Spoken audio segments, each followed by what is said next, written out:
Black Beauty, Chapter 18, Ginger's Rebellion.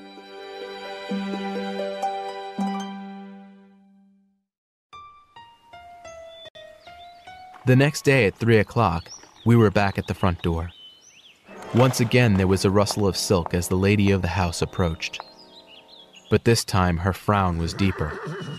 York, you must put those horses' heads higher, she ordered.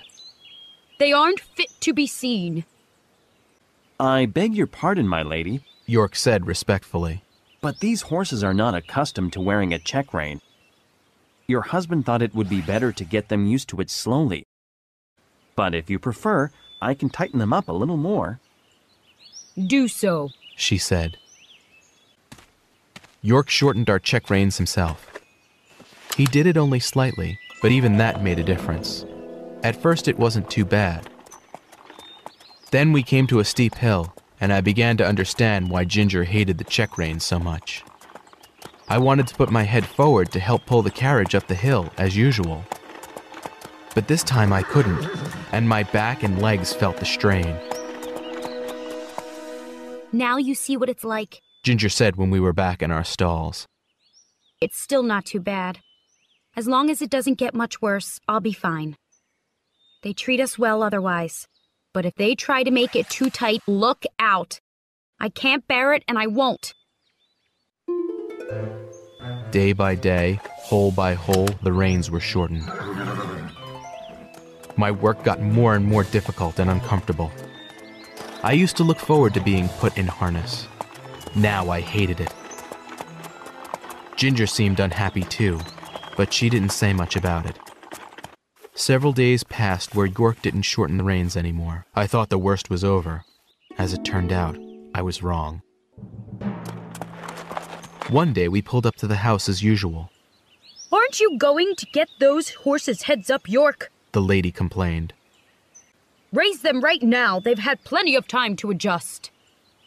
York nodded without saying anything. He came to me first. Lifting my head up, he fastened the check rein so tightly that I could hardly move. Next, he went to Ginger. I could see by the look in her eyes that she knew exactly what was coming. She started jerking her head up and down against the bit. Then, as soon as York unbuckled the rein to tighten it, Ginger reared up onto her hind legs. Her knee hit York in the nose, knocking him back so hard that his hat flew off. He hopped back up right away and rushed toward her head.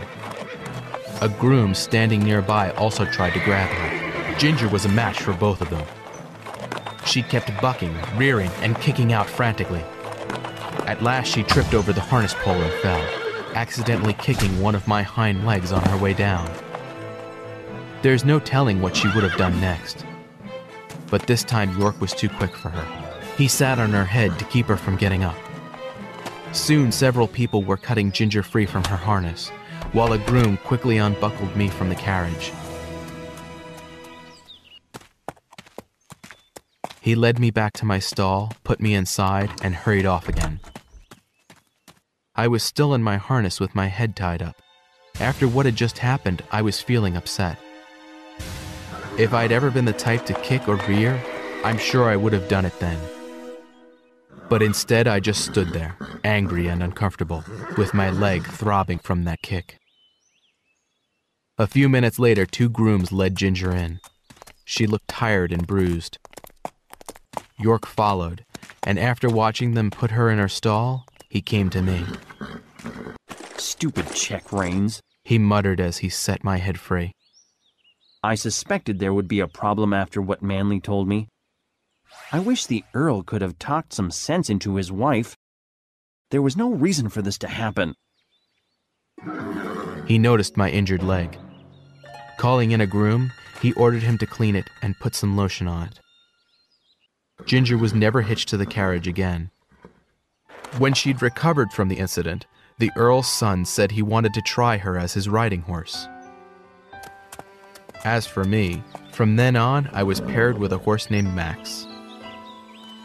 He was used to the tight check rein, and one day I asked him how he stood it.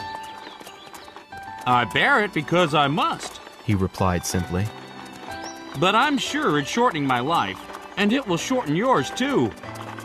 I suspected he was right. And that made me feel I had no friends at all among the humans at my new home.